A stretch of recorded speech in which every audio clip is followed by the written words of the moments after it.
हनुमान जी क्या है, क्या है, क्या है, क्या है, क्या है? जो भोलापन भगवान पूछेगा कि जो भोलापन मैंने तुमको जन्म के साथ दिया वो कितना बचा के लाए। हनुमान जी से आप प्रबंधन ड्रॉ करते हैं या हनुमान जी अपने आप में प्रबंधन है? मैंने इसलिए दूसरे देश पे आक्रमण किया कि वो परमाणु बना के सबको समाप्त कर देगा, तो मैं अहिंसा के को करने के लिए हिंसा कर रहा हूं। उनको राम को भी सलाम करना पड़ता है और उनको रावण को भी सलाम करना है, क्योंकि पुलिस की दुनिया में कौन रावण कब राम बन जाए और कौन राम कब रावण बन जाए, तो ये मैसेज परिवारों में और बिजनेस लाइन में और पॉलिटिक्स में भी क्लियर होना चाहिए हनुमान जी का कि समय रहते सेकंड लाइन रेडी कर। जीवन 3 मार्ग के संतुलन के मार्ग का नाम है। नमस्कार, मैं हूं वरुण और आप देख रहे हैं IPC 24। जीवन प्रकृति से बनता है लेकिन प्रबंधन से चलता है। प्रबंधन की प्रेरणा कहीं से भी ली जा सकती है। खासकर हमारे आध्यात्मिक और पौराणिक महापुरुषों से ये प्रेरणा लेते हैं तो हम ज़्यादा लंबा और ज़्यादा प्रामाणिक ढंग से चल पाते हैं। हनुमान जी प्रबंधन के महागुरु हैं, ऐसा कहते हैं पंडित विजय शंकर मेहता। आज हमारे साथ हैं मेहता जी आपका स्वागत। हमारे हनुमान, जय श्री कृष्ण। आप हनुमान जी को लेकर सदा ही चलते रहे हैं, हनुमान जी के ब्रांड एम्बेसडर हैं आप एक तरह से। तो कुछ ऐसे सवाल हैं, थोड़े आध्यात्मिक बिलोड़ कर लेकर आए हैं, कुछ सामाजिक भी रहेंगे, इन सब पर बात करेंगे। पहला प्रश्न है, हनुमान जी क्या हैं? प्रबंधन है, भक्ति हैं, शक्ति हैं, विरक्ति हैं या फिर रौद्र हैं? बहुत अच्छा सवाल पूछा आपने। अगर एक पंक्ति में कहें कि हनुमान जी क्या हैं, तो हनुमान जी सेवा का प्रतिरूप है और एक सच्चे सेवक में ये सारी क्वालिटी आती है।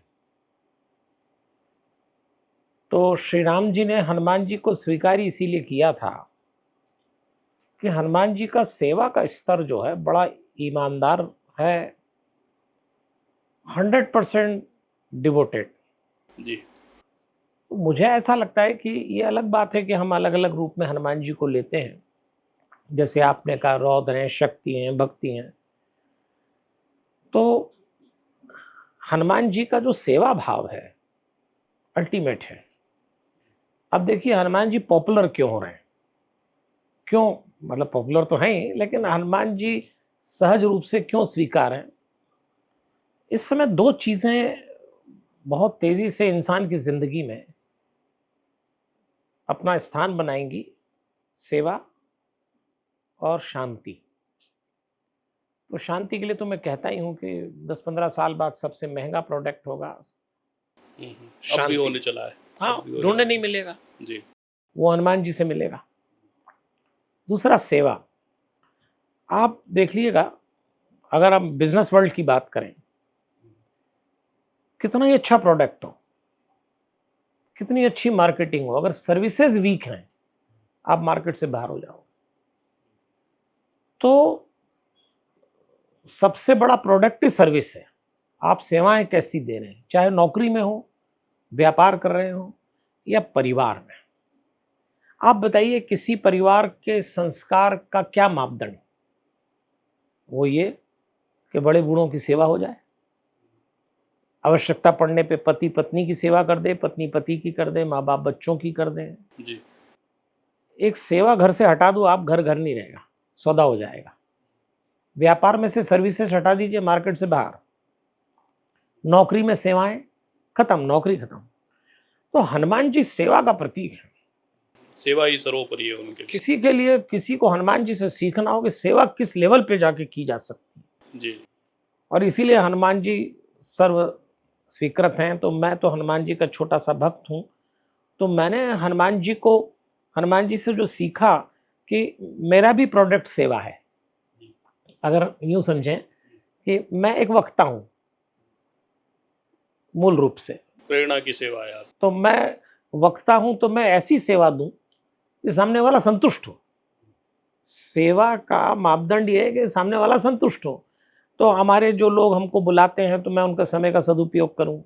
उन्होंने कहा है इतने बजे आना तो हम इतनी बजे जाएं, इस पे बोलना है, ये हमारी सेवा। जी। तो अब सेवा के विकृत रूप हो गए हैं आजकल।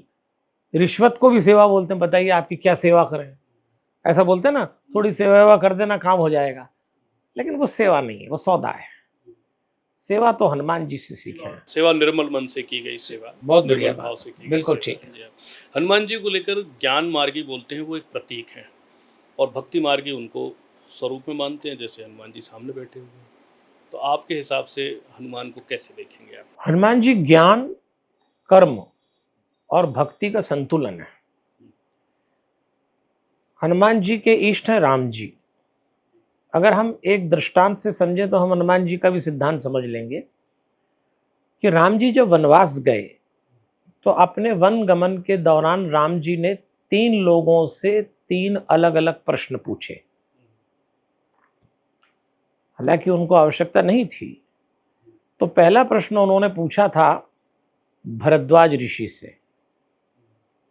प्रश्न ऐसा था कि नाथ कहो हम के ही मग जाही, कि भरद्वाज जी बताइए मेरा वनवास शुरू हो रहा है तो मुझे किस मार्ग से जाना चाहिए। अब उनको मार्ग पूछना था। तो क्यों पूछा? क्योंकि त्रिवेणी संगम पे बैठे थे वो। ज्ञान, कर्म और उपासना का तिराहे पे वही व्यक्ति बता सकता है कि भाई अभी ज्ञान में जाइए, अभी कर्म में जाइए। ज्ञान वाला केवल ज्ञान का बताता, कर्म वाला कर्म का। तो राम जी का भी यही सिद्धांत है कि ज्ञान, कर्म और उपासना तीनों का संतुलन होना चाहिए। आप ये नहीं कर सकते कि मैं ज्ञानी हूं तो आप उपासना यानी भक्ति, कर्म से हट जाएं। कुछ लोग कहते हैं हम तो कर्म करना जानते हैं, तो आप ज्ञान और भक्ति। तो राम जी में ये संतुलन है। तभी उन्होंने भरद्वाज जी से पूछा। ऐसा ही हनुमान जी जब वो ज्ञानी हैं तो गजब के ज्ञानी हैं। क्या शब्दों का संतुलन, क्या वाणी का उतार चढ़ाव। और पहली बार राम जी जब हनुमान जी से मिले तो ऐसा कहते हैं कि हनुमान जी के ज्ञानी स्वरूप से ही प्रभावित हुए पहली बार। ज्ञानी स्वरूप ये कि हनुमान जी ने जब बातचीत की तो राम जी ने लक्ष्मण जी से कहा कि लक्ष्मण, जो व्यक्ति व्याकरण का जानकार न हो, जो अद्भुत भाषा का ज्ञाता न हो, जिसके पास जितनी विद्वत्ता के मापदंड हो सकते हैं वो ना हो, ऐसा व्यक्ति ही ऐसा बोल सकता है इनके पास है। तो ज्ञान से पहली प्रभावित हुए थे राम जी हनुमान जी के ज्ञान से। और रूप ही ब्राह्मण का धर के आए थे। और ब्राह्मण का रूप धर के आए थे जी।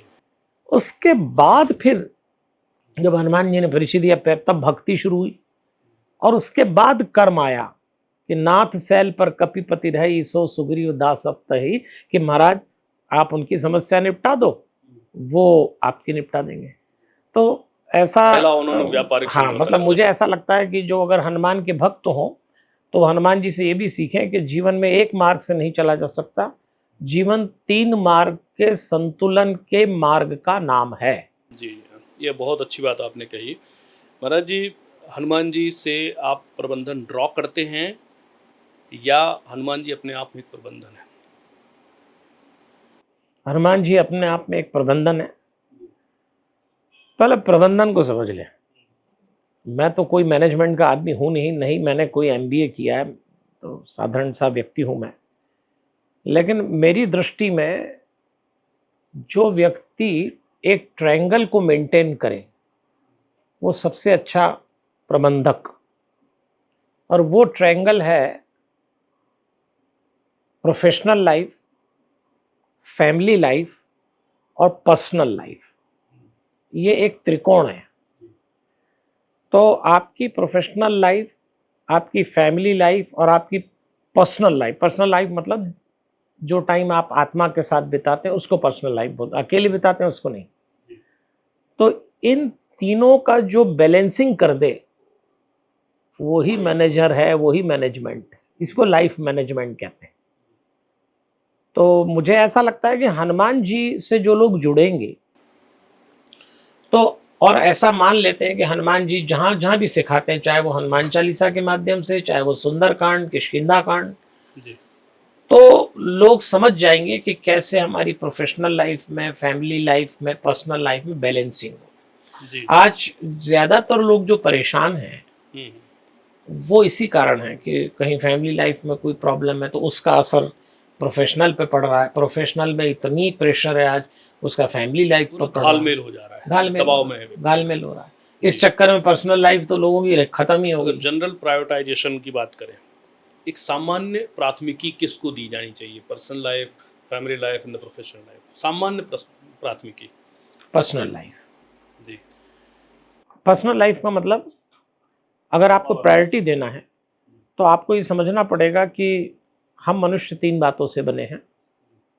शरीर यानी फिजिकल बॉडी, मन को अंग्रेजी में माइंड कहेंगे, और सोल यानी आत्मा। तो हम चूंकि 3 बातों से बने हैं, तो अगर हम ये जान जाएं कि हमको 24 घंटे में 1 या 2 बार आत्मा को टच करना है, अपनी सोल को टच करना है, ये बात अगर हम जान जाएं, उसका जो फ़ायदा है, प्रायोरिटी आप पूछ रहे हैं तो मैं बता रहा हूँ पर्सनल लाइफ। क्यों? हाँ, क्यों? क्योंकि पर्सनल लाइफ में अगर आप सुबह मेडिटेट हो जाएं, रात को सोने के पहले मेडिटेशन कर लें, इसका मतलब आपने आत्मा को छू लिया, तो आपका जो लेवल है वो बहुत मैच्योर हो जाएगा। तो जो पर्सनल लाइफ को प्रायोरिटी देगा वो मैच्योर होगा। मैच्योर आदमी जब अपनी फैमिली लाइफ में आएगा तो वो सैचुरेटेड होगा। आज परिवार में लोग तृप्त नहीं है, कोई ना कोई अतृप्ति बनी है, और ऐसे लोग जब प्रोफेशनल लाइफ में आएंगे तो कमिटेड, सक्सेस विद पीस होंगे। ये क्रम है। तो इसलिए मेरी दृष्टि में प्रायोरिटी अगर देना पड़े तो पर्सनल लाइफ को दीजिए, ताकि ये दोनों लाइफ जो हैं उससे इफेक्ट है, और उस दोनों लाइफ का जो डैमेज है वो यहीं कंट्रोल होगा। ऐसा लगता है कि एकांत और आत्मिक संवाद, सोलॉलिटी या आपका अपना मेडिटेशन, इनके बीच में लोगों को बहुत ज़्यादा फर्क नहीं मालूम है। वो कब पर्सनल का मतलब हो जाते हैं, वो अकेले चले जाते हैं। अकेलापन और एकांत, इसमें फर्क है, जमीन आसमान का फर्क है। इसलिए मैंने पहली लाइन में बोला था कि पर्सनल लाइफ का मतलब बिल्कुल ये नहीं कि आप अकेले में हो जाएं, मतलब आत्मा के साथ रहें। तो अभी एक जनरल जो ऊपर सतही रूप से बात की जाती है, तो लोग अकेलेपन को ही पर्सनल लाइफ मान लेते हैं। तो अकेलापन आदमी हमेशा दूसरों से भरता है। यदि मैं अकेला हूँ तो मुझे लग रहा है कि लोनलीनेस है, तो मैं मोबाइल से भरूंगा, यही होगा। या मैं किसी को फ़ोन लगाऊंगा जी, या मैं किसी पार्क में जाऊंगा, क्लब में जाऊंगा, आउटसोर्स करूंगा मैं, तो अपने सारे आउटसोर्स एकांत। करूंगा मैं, बिल्कुल। तो अकेलापन हमेशा आदमी दूसरों से भरता है, एकांत हमेशा आदमी परमात्मा से भरता है। ये बड़ा बेसिक फर्क है। बेसिक फर्क है। तो जिस दिन आप तैयार हो, और परमात्मा तक जाने का रास्ता मंदिर नहीं है, न किसी कथा में मिलता है, न ही पूजा में मिलता है। बिरले लोग होंगे जिनको मिला। मंदिर नहीं है या कि मंदिर ही नहीं है? नहीं, मंदिर ही नहीं, मंदिर जाना चाहिए। मंदिर दरवाजा है, एक एंट्री का, एनवायरनमेंट क्रिएट करने का बस रास्ता है, स्टार्टर है।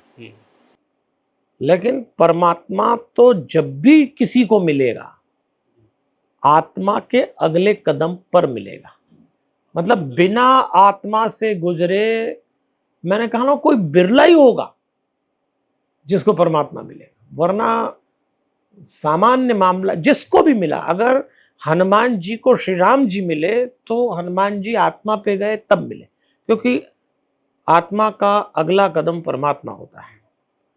तो इसलिए जो आपका सवाल था कि जैसी आप आत्मा से जुड़ते हैं तब आप एकांत में होते हैं, एकांत में परमात्मा से भरते हैं, अकेलापन दूसरों से भरते हैं। अकेलेपन के रिजल्ट में डिप्रेशन आता है, एकांत के उसमें आनंद आता है। अकेलापन हैंडल नहीं हो सकता, अकेलापन अवसाद, अकेलापन का समापन ही अवसाद पे है, वो एक्सीडेंट है वो एक तरह का। और इसका समापन जो है एकांत का, वो आनंद में है। तो 24 घंटे में 2 बार तो एकांत साधना चाहिए। जी हाँ, और इस एकांत के लिए कोई परिस्थिति की आवश्यकता नहीं है। आप अपनी आंखें बंद करके, अपना आंख खोल करके भी आप एकांत में जा सकते हैं। अभ्यास है। योग अभ्यास का नाम है। योग के लिए पतंजलि ने बड़ी साफ बात बोली। क्या बढ़िया बात पतंजलि ने बोली किसी ने उनसे जब पूछा कि महाराज ये आपने योग बना दिया, अष्टांग योग बना दिया ऋषि पतंजलि ने, तो उन्होंने कहा हाँ सब कर सकते हैं। उन्होंने कैसे कर सकते हैं? अभ्यास, अभ्यास, बस लगातार सतत प्रैक्टिस। प्रैक्टिस ही परफेक्शन हाँ, पे लेके जाए। किसी अच्छे खिलाड़ी से पूछिए कि तुम अच्छे खिलाड़ी कैसे बने? अभ्यास, बस। किसी टॉपर से पूछिए, अभ्यास। हमारे गुरुदेव भी कहा करते थे, सत्य बोलो, पूरा तोलो, फिर मन चाहे जहाँ डोलो, बाहर की बंद करो, अंदर की खोलो। उसी बात को गुरुदेव आपने कहा। हनुमान जी भक्ति के परमोत्कर्ष हैं। भगवान राम की जब भी हम श्रेष्ठ पंच भक्तों का नाम लेकर गाड़ी में बैठते हैं तो हनुमान जी का नाम सबसे ऊपर होता है, प्रहलाद जी का, मार्कंडे जी का और बाकी सबका। परंतु जब नवधा भक्ति की बात की गई तो राम जी ने हनुमान जी को नहीं चुना, उन्होंने शबरी को चुना। क्या मानते हैं इसको? शबरी एक श्रोता थी, चयन श्रोता का किया गया था और शबरी को ज्ञान देना था। हनुमान जी को जो ज्ञान शबरी को दिया गया वो ज्ञान का रूप हनुमान थे। तो जब हनुमान जी को बताने की इसलिए ज़रूरत नहीं थी कि राम जब बोल रहे होंगे, दो राम अवतार और कृष्ण अवतार में राम जी वैसे उपदेश कम ही देते थे, लेकिन राम जी ने जो शबरी को उपदेश दिया तो जो कुछ भी वो नवधा भक्ति पे बोल रहे थे वो सारे कैरेक्टर हनुमान में उतरे हुए हैं ऑलरेडी। उसका आइडियल है वो। तो ऑडियो विजुअल चल रहा है जिसका मतलब उसका विजुअल हनुमान जी, ऑडियो राम जी बोल रहे हैं। ऐसे ही गीता में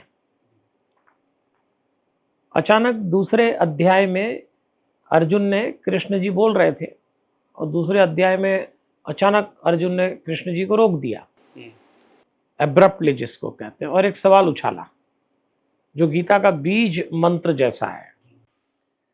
स्थित प्रज्ञस्य का भाषा समाधिस्थस्य केशव, स्थित धीर किम प्रभाषीत किम आसीत ब्रजेत किम। एक कैरेक्टर लेके आया अर्जुन खुद ही कि महाराज स्थित प्रज्ञ की क्या परिभाषा है, वो कैसे बोलता है, कैसे बैठता है और कैसे चलता है।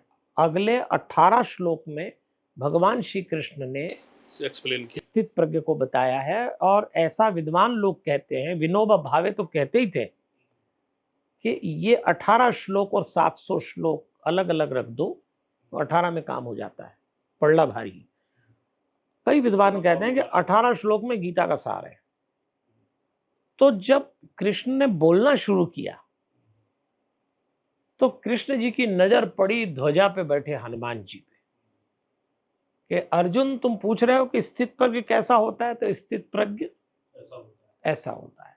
ऐसे ही शबरी को जब नवधा भक्ति का राम जी उपदेश दे रहे थे तो नवधा भक्ति का साकार रूप कैसा होता है, तो राम जी प्रतीक्षा कर रहे थे अब मिलेगा। उस समय हनुमान जी उनको मिले नहीं थे।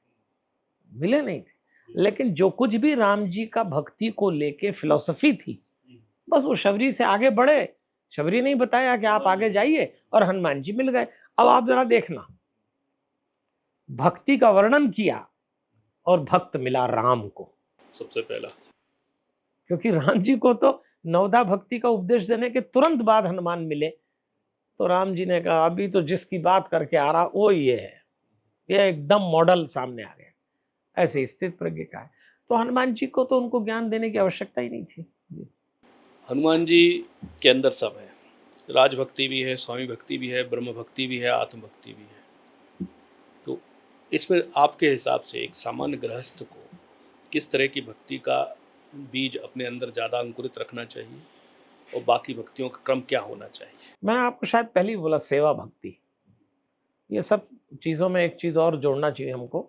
एक सामान्य गृहस्थ अगर हनुमान का भक्त है तो उसको अपने अंदर एक चीज़ लाना चाहिए कि मैं ऑनेस्टली सेवा करूँगा, 2 पैसे कमाऊँगा तो भी उसके पीछे मेरा सेवा का भाव है।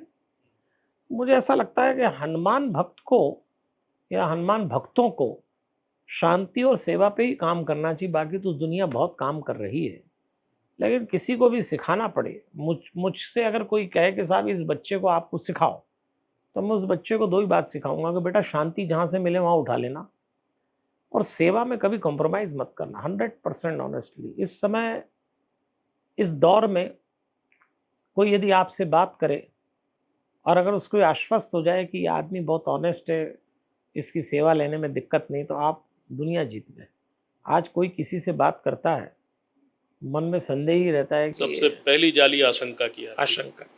तो सच्चे सेवक किसी के पास बैठ जाएं तो उनके शरीर से पॉजिटिव, कोई भी किसी का कोई काम कर रहे हो आप, ईमानदारी से करें, डूब के सेवा करें। मुझे ऐसा लगता है हनुमान जी से यही सीखना चाहिए। एक घटनाक्रम होता है कि हनुमान जी राम जी से मिलते हैं, उस सुग्रीव के पास लेकर जाते हैं, सुग्रीव का काम हो जाता है, बाली मर जाते हैं। अब बारी आती है कि सुग्रीव भूल जाते हैं। जब भूल जाते हैं तो हनुमान जी सचिव तो सुग्रीव के थे, लेकिन स्वामी उनके राम थे और भक्त वो अपनी आत्मभक्ति थी, संपूर्ण भक्ति थी, जैसा आपने कहा सेवा की। तो उस समय जब सुग्रीव को याद दिलाने की बात आती है तो हनुमान जी थोड़े से असंतुष्ट, असहज सुग्रीव के सामने पेश आते हैं। तो क्या ऐसा लगता है इस घटनाक्रम से कि कभी कभी राजभक्ति स्वामी भक्ति कंट्राडिक्ट भी कर सकती हैं, तब आपके सामने एक दुविधा भी हो सकती है कि आप चुने क्या? नहीं, ये दृश्य ऐसा नहीं है। ये तो सही है कि आप इस दृश्य से एक दृश्य और जोड़िए। भाई, राजा की भी सेवा करना पड़ती और प्रजा की भी सेवा करना पड़ती। कुछ पद ऐसे होते हैं जिसमें प्रजा की भी करना है, राजा की भी करना है। तो अगर आपको ध्यान हो, ये असहज हुए हनुमान जी, ये तो अभी मैं बाद में बात करूंगा, लेकिन इसके पहले एक दृश्य है जी कि जब राम जी और सुग्रीव की मैत्री करा रहे थे, जी। पावक साखी दे कर, अग्नि को साक्षी में अग्नि को साक्षी बना के हनुमान जी ने सुग्रीव की और राम जी की मैत्री कराई। एग्रीमेंट मेकर थे वो। एग्रीमेंट, लेकिन अग्नि क्यों? अग्नि तो हनुमान जी लाए। तो हनुमान जी ये जानते थे कि अग्नि के साक्ष में कोई भी काम करो तो अग्नि का एक नेचर होता है, अग्नि बहुत तटस्थ होती है, उसमें आप जो डालोगे उसको जला देगी, स्वाहा करेगी, भेदभाव नहीं करती। तो उन्होंने कहा अग्नि की साक्ष में। अब उनको एक बात उसी समय से खटका था कि देखो, गड़बड़ राम जी तो करेंगे नहीं, गड़बड़ मेरा राजा ही करेगा। तभी अग्नि लाए, इसीलिए लाए पक्का करने के लिए। फिर हनुमान जी ने कहा अगर करेगा मेरा राजा तो अग्नि को मजबूत कौन बनाता है? पवन। छोटी सी चिंगारी को हवा मिल जाए तो ज्वाला बन जाती है। प्रेरक वही होता है। प्रेरक पवन होते हैं। तो पवन सूत ने कहा मैं संभाल लूंगा, करेगा जरूर मेरा राजा, वरना करे तो बहुत अच्छा। और ऐसा ही हुआ। जैसे राम जी ने लक्ष्मण जी से कहा, और हमारे राम जी तो कभी क्रोधित होते भी नहीं थे, शिकायत भी किसी की नहीं करते। और जैसी उन्होंने लक्ष्मण से ये पंक्ति बोली, सुग्रीव सुधी मोरी बिसारी, पावा राज कोसपुर नारी, कि राज्य मिल गया, राजधानी मिल गई, स्त्री मिल गई, महल मिल गया, तो सुग्रीव ने मेरा काम भुला दिया। छोटे भाई से जब बड़े भाई ने ऐसा बोला तो लक्ष्मण जी को क्या करना था? हाँ में हाँ मिलानी थी। लेकिन लक्ष्मण जी ने ऐसा नहीं किया। लक्ष्मण जी ने सुना और उछल गए, प्रसन्न हो गए और दोनों हाथ जोड़ के बोले धन्यवाद भैया, धन्यवाद। इतना बड़ा हो गया लक्ष्मण, आपके मुंह से मैंने कभी किसी की शिकायत नहीं सुनी। और पहली बार राम किसी की शिकायत कर रहे हैं। और सुग्रीव थोड़ा कम ही पसंद था लक्ष्मण जी को। तो लक्ष्मण जी ने बोला मैं तो धन्य हो गया, आपने किसी की शिकायत तो करी महाराज, आप तो जो आए उसको स्वीकार करते। राम जी ने कहा अगली सुन लो पंक्ति। और उन्होंने कहा जेही सायक मारा मैं बाली। सायक बाण को कहते हैं कि लक्ष्मण, जिस बाण से मैंने बाली को मारा, तेही सर हतो मूड कह काली, उसी बाण से कल इस मूर्ख को मारूंगा। अब तो लक्ष्मण की लॉटरी लग गई। अब राम जी को क्रोध आ गया तीसरी बार। अब लक्ष्मण तो बावले ही हो गए। राम जी ने कहा जाओ उसको पकड़ के लाओ, और लक्ष्मण को आनंद आ गया। लेकिन जैसे लक्ष्मण चलने लगे, राम जी ने कहा ठहरो, एक काम करना, मेरा संदेश देना, मारपीट मत करना। लक्ष्मण जी ने कहा ये तो कोई बात ही नहीं होती भगवान, मैं तो पुलिस हूँ। हाँ बिना मारपीट के कैसे लाऊंगा? जी। अब ये क्या हुआ? और ये कोई क्रोध हुआ, तब उन्होंने एक शब्द पे आपत्ति ली। लक्ष्मण जी ने कहा, आपने कहा कल मारूंगा, काली ते ही सर हटो मूड कह काली, तो कल क्यों मारेंगे, आज करना चाहिए, अब भी मैं जाता हूं लेके आता हूं, कल क्यों। तब राम जी ने कहा था, नहीं लक्ष्मण, मेरा एक सिद्धांत है, मैं कल तक का मौका सबको देता हूं। तो उन्होंने कहा कल क्या होगा। तब राम जी ने कहा था, भरोसा रखो, कल तक हनुमान कुछ कर देगा। आप रामचरितमानस पढ़ना। लक्ष्मण जी ने कहा, इनमें हनुमान जी क्या करेंगे, मगज खराब हो रहा उस आदमी का, वो राजा है, वो मंत्री। ये पंक्ति बोली और तुलसीदास जी ने तुरंत रामचरितमानस में दृश्य बदल दिया इसी पे। बस राम जी ने लक्ष्मण जी से कहा, जाओ लेके आ, और दृश्य बदला, और यहाँ शब्द लिखा, यहाँ पवन सुत हृदय विचारा। यहां हनुमान जी ने विचार किया, कहा, सुग्रीव के महल में। इसका मतलब तुलसीदास जी वहीं थे, तभी यहाँ लिखा, क्योंकि तुलसीदास जी तो हनुमान जी पीछे लगे रहते थे, दृश्य कहीं भी चल रहा हो। यहाँ पवन सुत हृदय विचारा, राम काज सुग्रीव बिसारा। यहाँ अब यहाँ दोनों भाइयों की बात हो रही है, सेम मीटर उधर भी चल, क्योंकि उनको चालू हो गया, टेलीपैथी थी उनकी। और अब सुनिए तरीका, निकट जाई चरण सिरु नावा। शब्द सुनो आप, हनुमान जी की कार्यशैली पे तुलसी लिख रहे हैं कि पास गए, चूंकि वो राजा था, प्रोटोकॉल का, राजा का बुरा वक्त चल रहा है, और कोई सेवक हो तो मजे ही ले ले, ब्लैकमेल कर ले। लेकिन इन्होंने क्या किया, निकट जाई चरण सिरु नाव, अपने राजा को प्रणाम किया। समझाने गए, दुनिया में प्रणाम करके समझाना शायद हनुमान जी की स्टाइल होगी, कोई नहीं सब चढ़ बैठे आदमी समझाने का। और चारे विदिते ही कही समझावा, अब समझावा शब्द आया, प्रणाम और समझाना, उसके बीच चार विधि, साम दाम दंड और भेद। प्रसंग में विस्तार है, हम सिर्फ इतना कहना चाहेंगे कि हनुमान जी राज सेवा करते समय भी उस मनोविज्ञान को जानते हैं राजा के, कि राजा का अहंकार है, पहले प्रणाम कर लूं फिर समझाऊं, फिर साम दाम दंड भेद समझाना पड़ता, राजा से अच्छा कौन समझेगा। प्रजा की भी सेवा करते हैं, उतने ही विनम्र हो जाते हैं। तो इसीलिए मैंने कहा हनुमान जी का तो एक ही प्रोडक्ट है, सेवा। फिर डिटेल में जाने की उनको आवश्यकता नहीं पड़ी, चार विधियों में सब काम हो गया। सुग्रीव ने तब तक तो धनुष बाण का टंकार हो चुका था, और फिर हनुमान जी गए लेने राम लक्ष्मण को। तो हनुमान जी की कार्यशैली बड़ी जोरदार है साहब। देखो यहाँ आप एक बात बोल रहा हूं मैं आपके माध्यम से, लोग समझे, राज पुरुष से कैसे संबंध रखे जाएं, जी आगे बताया राम जी ने। हनुमान जी का मनोविज्ञान बड़ा गजब का है।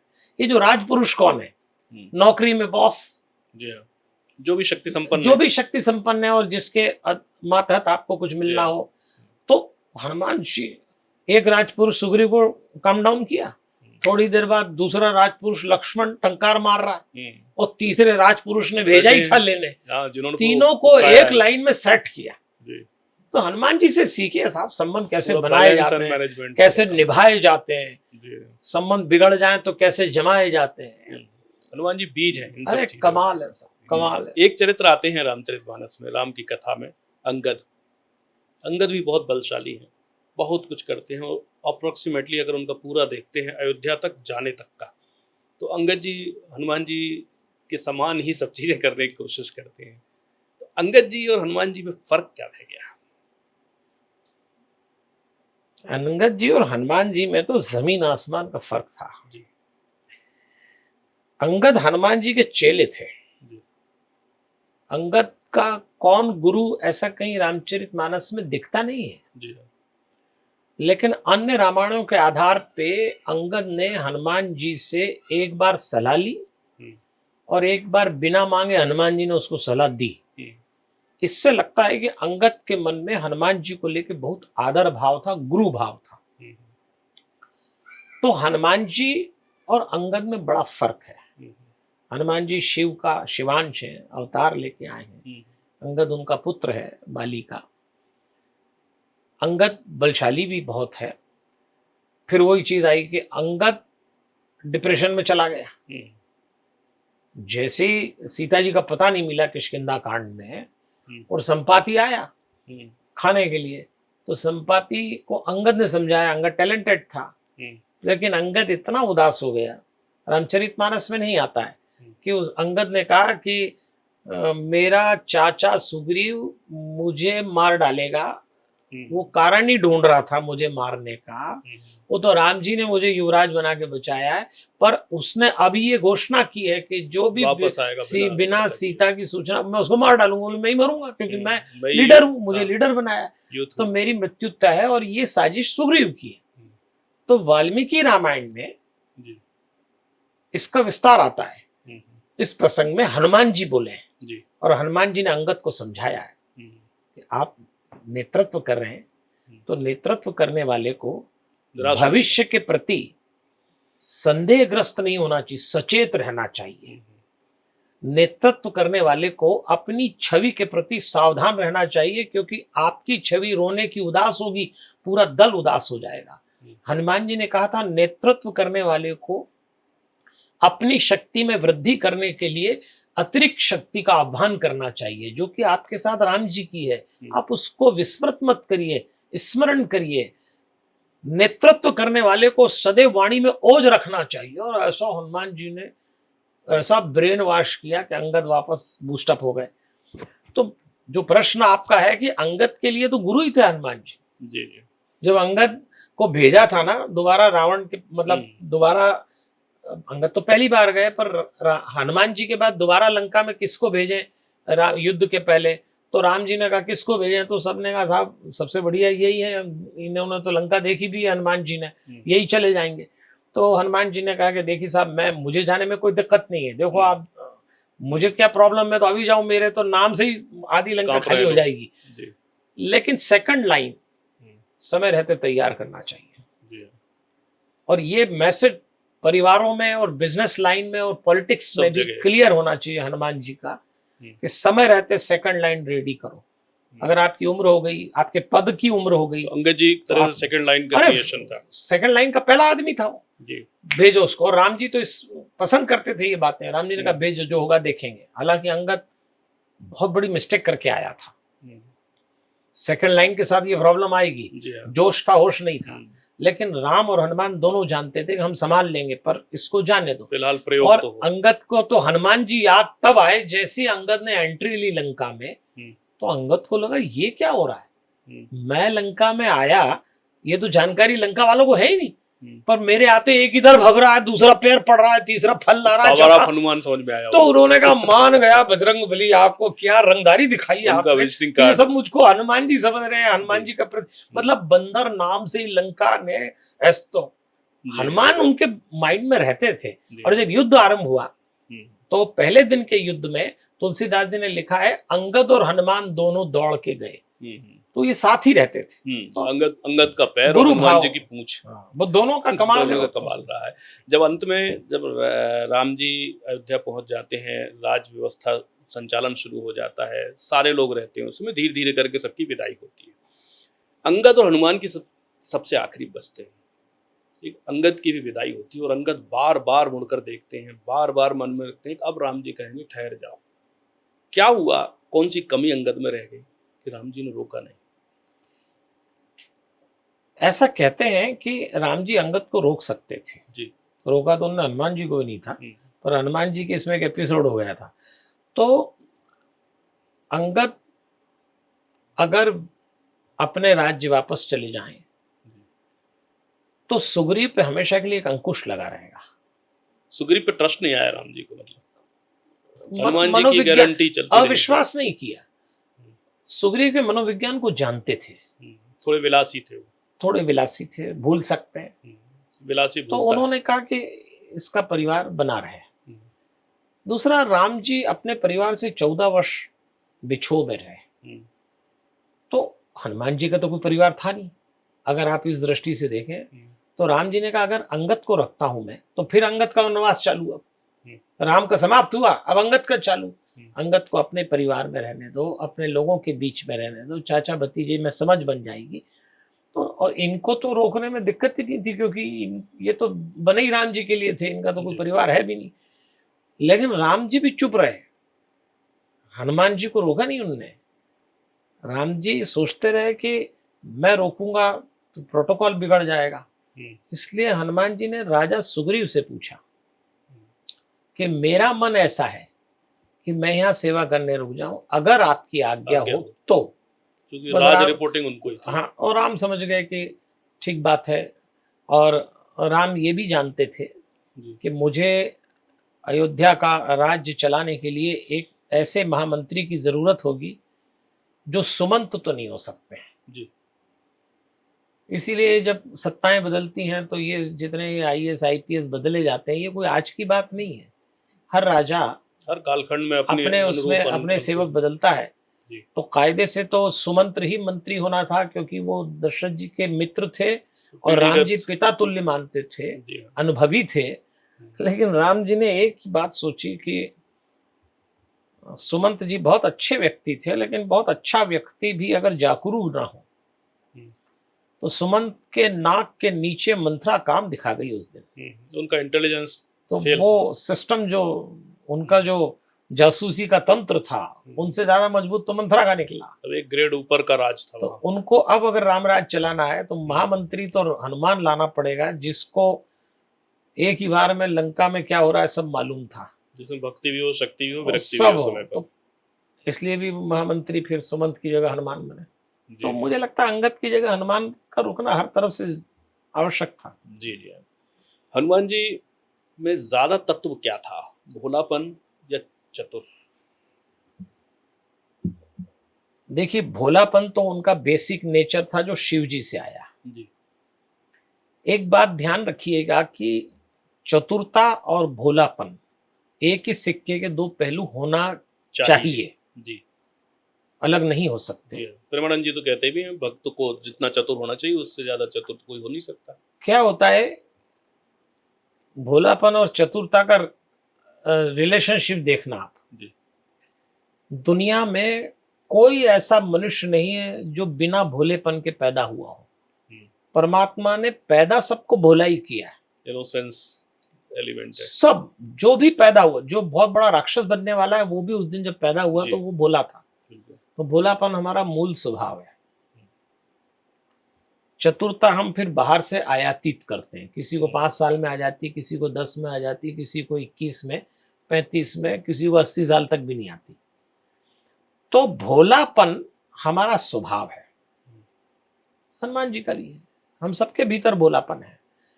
हनुमान जी हमेशा याद रखते हैं अपने भोलेपन को कि मेरे पास भोलापन है, मुझे कहाँ निकालना है। हम लोग भूल जाते हैं, हम हमेशा चतुर बने रहते हैं।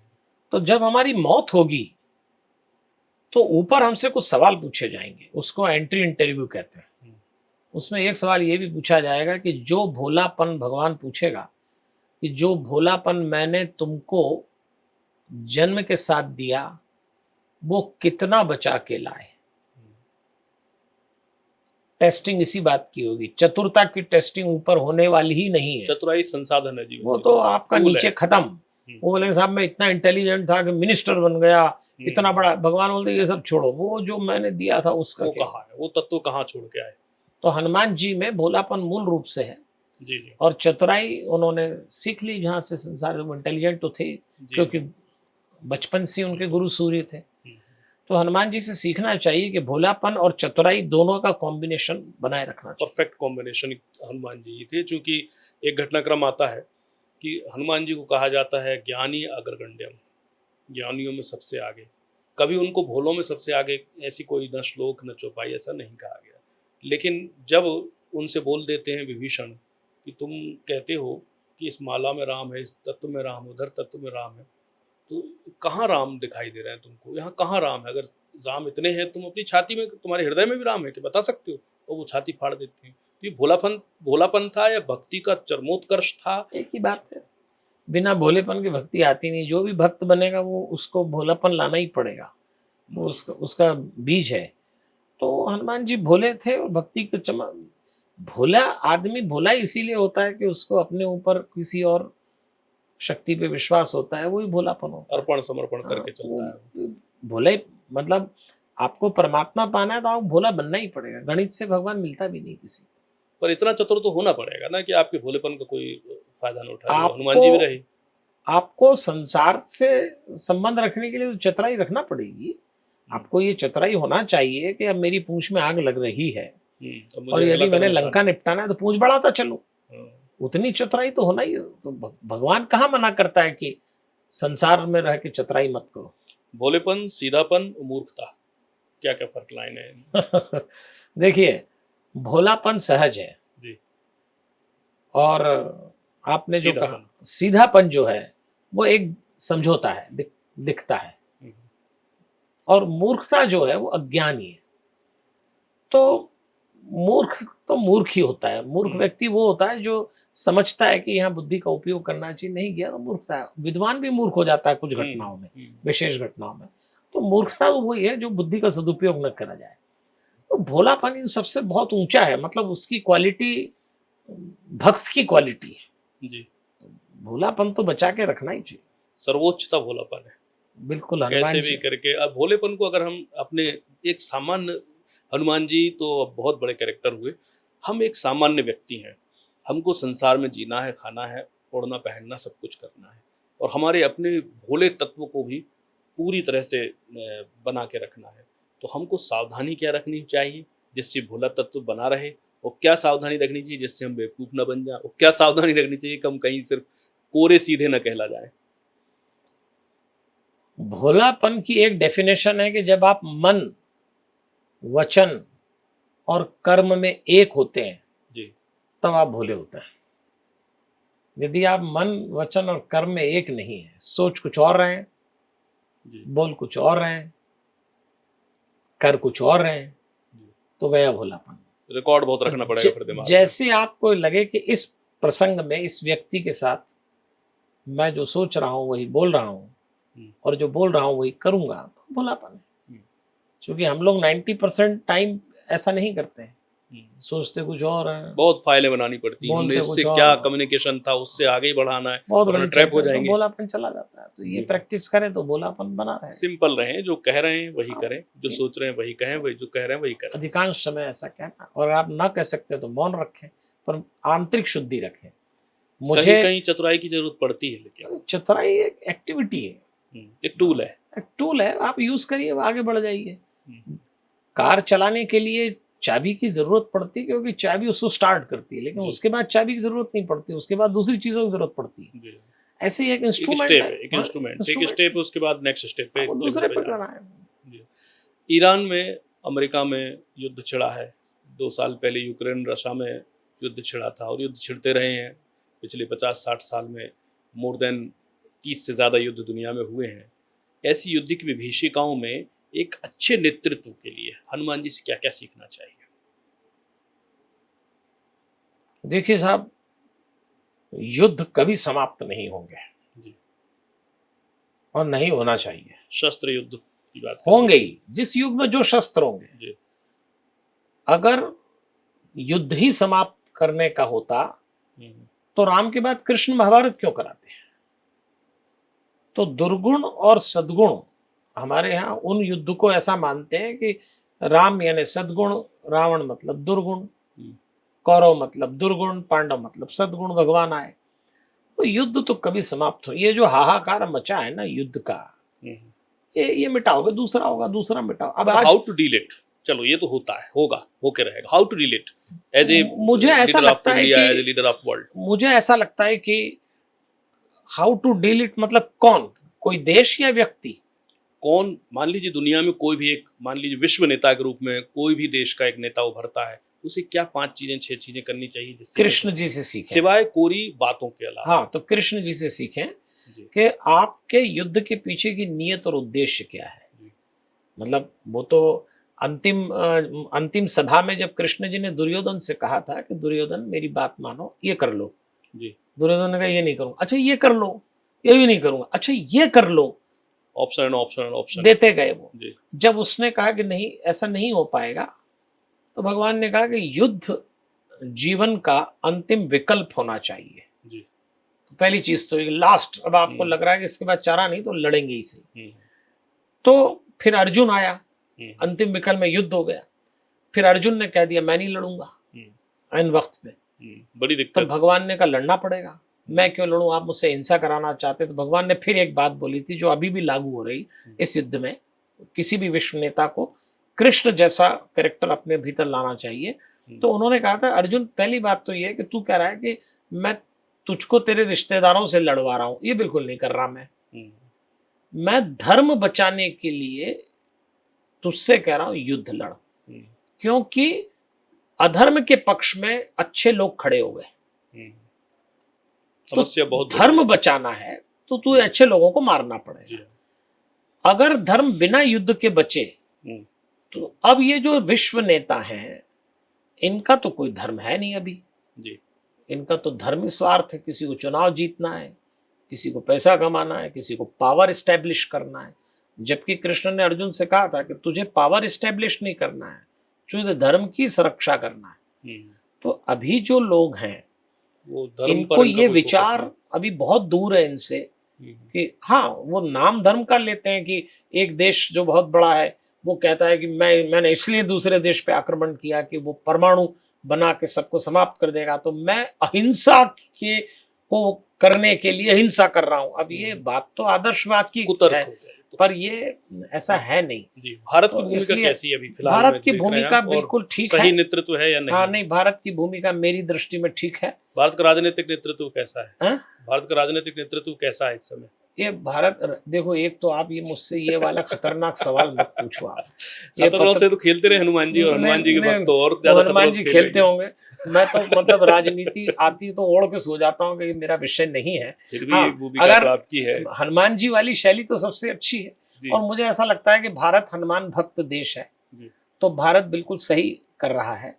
मुझे जो भारत के हमारे देश की जो सबसे अच्छी बात लगती है, हजारों साल का इतिहास है साहब अपने देश का। हमने कभी किसी पे आक्रमण नहीं किया, इस बात को लेके पूरी दुनिया भारत को नतमस्तक करेगी। हमने कभी किसी पे आक्रमण नहीं किया। तो भीरुता भी तो हो सकती है। यही बात बढ़िया है कि हम भीरू नहीं हैं, हम वीर हैं। नहीं वीर हमने आक्रमण का जवाब दिया। कितने टुकड़े हो गए आपके? नहीं आप समझे नहीं। देखो फिर आप मुझे वहां ले जा रहे हो जहां मैं जाना नहीं चाहता। आप बड़े खतरनाक लोग हो तो भैया। लेकिन भारत ने कभी किसी से आक्रमण नहीं किया। भारत अद्भुत है। हाँ, हम पे अगर आक्रमण हुआ तो हमने जवाब देने में कोई कसर नहीं छोड़ी। अब चूंकि भारत जवाब भी दिया हमने और अपना टुकड़ा भी दिया साथ। लोकतंत्र है देखो भाई, तो अब लोकतंत्र में आप जिसको भी चुन के भेजोगे, अब वो जो निर्णय ले उसको तो स्वीकार करना पड़ेगा, और जो बाद वाला कोई आए वो निर्णय गलत है तो उसको ठीक करना पड़ेगा। अब ये तो किसी भी देश की प्रक्रिया है तो उसको हम स्वीकार करते हैं। लेकिन देश अद्भुत है हमारा इस मामले में। हमारी वीरता पे अगर देश भी अद्भुत है और आप भी बहुत अद्भुत हैं। आप बहुत उससे निकल के इससे आ गए हैं, एक बवंडर से। एनीवे, आखिरी और एक फनी क्वेश्चन है कि भारत के थानों में हनुमान जी का मंदिर होता है, इसका क्या कारण है? थानों में जरूर होता है मंदिर, खासकर हिंदी बेल्ट में। जो भी भयभीत होगा वो सबसे बड़े दुनिया के निर्भय देवता की शरण लेगा जी। और हनुमान जी कभी किसी से नहीं डरे जी। तो ये पुलिस वाले जो होते हैं जी, ये सब भय खाते हैं इनसे। लेकिन किसी पुलिस वाले से अकेले बैठ के बात करो, कलेजे पे बहुत डरा इंसान, बहुत डरा हूँ। भ्रष्टाचार में डूबा तो जानता ही है, दबाव अलग, वो सारे काम करना पड़ते हैं जो अकल्पनीय होते हैं। तो इनको किसी का प्रोटेक्शन चाहिए रहता है। तो गधे का प्रोटेक्शन डंडा लेता है, और कोतवाल को भी एक बाप चाहिए जी। तो हनुमान जी जब थानों में रहते हैं तो ये पुलिस वाले सब उनको प्रणाम करते हैं कि देखना काम तो गलत ही करेंगे। और एक कारण और है जी, पुलिस वाले बोलते हैं महाराज अगर आप अपने राजा सुग्रीव को गलत करने पे बचा के ले जा सकते हो तो हम तो सब सुग्रीव हैं, हमने क्या बुराई की? हमको बचाना। तो सुग्रीव भाव से सब थानों में मिले, क्योंकि सुग्रीव ने जो काम किया था ना, सरेआम जूते खाने का काम किया था जी। मतलब राम जी जैसे को आप धोखा दे करना, तीन लोगों को नाराज धोखा दे रहे हो आप। उसमें भी बस सुग्रीव रो दिया हनुमान जी के सामने, और भगत की आंख में आंसू देख नहीं सकते तो उन्होंने लक्ष्मण जी को मैनेज किया था। चरण पखारी पलंग बैठाए, मैनेज किया। और वही लक्ष्मण जो मारने आए गले लगाते। तो इसी भाव से ये जितने लोग हनुमान जी को पूछते हैं, खास तौर पे हर थाने में कि महाराज थोड़ा ध्यान रखना क्योंकि अगर अपने में से किसी के परिवार में कोई पुलिस में हो तो पुलिस वाला तो जानता है कि साहब जिसको हम उनको राम को भी सलाम करना पड़ता है हम्म, और उनको रावण को भी सलाम करना पड़ता है, क्योंकि पुलिस की दुनिया में कौन रावण कब राम बन जाए और कौन राम कब रावण बन जाए ये पता नहीं लगता है। इसलिए उनको एक हनुमान चाहिए जो जी, राम को भी सेटल करता और रावण को भी सेटल सेटल कर ले। करता हो कि मीडिएटर ऐसा। हाँ, क्योंकि अपन लोगों ने जी, उतने रावण देखे नहीं जितने पुलिस जी, वाले जी। ने देखे हैं। ना हमको राम को साधने की शक्ति है, ना रावण को मारने की तो वो ताकत। हनुमान जी को पकड़ के इसलिए चलते हनुमान हैं। जी बेहतर वो है। पुलिस वालों के लिए सबसे हाँ, सही देवता ही हनुमान है। जी, सारी चीज़ें उन पर आउटसोर्स कर दें। क्या करें बहुत बहुत उनको। धन्यवाद पंडित जी आपने। बहुत अच्छा लगा। पंडित जी ने बहुत सारी बातें हमारे साथ करी। हनुमान जी वास्तव में आज के युग के, अभी के वक्त के आपके एक मनोदेव हैं, आपके मन के अधिष्ठाता हैं। अगर आप उनके साथ संवाद बनाकर रखते हैं, आप उनके पूरे चरित्र को समझते हैं, मल्टी डायमेंशनली समझते हैं, जैसा कि पंडित जी ने अभी बताया, तो आप अपने जीवन को सफलतापूर्वक तो जी ही सकते हैं, साथ ही साथ इस लोक के साथ-साथ परलोक भी अपना सुधार सकते हैं। ये सिर्फ कहने और सुनने की बातें नहीं हैं। ज़रा एक बार हनुमान के करीब जाकर देखिए, आप पाएँगे अपना बेटा, आप पाएँगे अपना पिता, आप पाएँगे अपना स्वामी, आप पाएँगे अपना गुरु। बहुत-बहुत शुक्रिया। नमस्कार। हमारे हनुमान, धन्यवाद वरुण जी, आपकी टीम को और IBC 24 का तो क्या कहना। मैं इस चैनल के सभी पदाधिकारियों का और इसके दर्शकों का, श्रोताओं का अभिनंदन करता हूं। आप जब भी विश्वास की बात करें, आपके सवालों का जवाब लेने जाएं, IBC 24 से जुड़े रहें। ये मेरा परिवार है। मैं पुनः आप सबका अभिनंदन करता हूं, स्वागत करता हूं। हमारे हनुमान, जय श्री कृष्ण।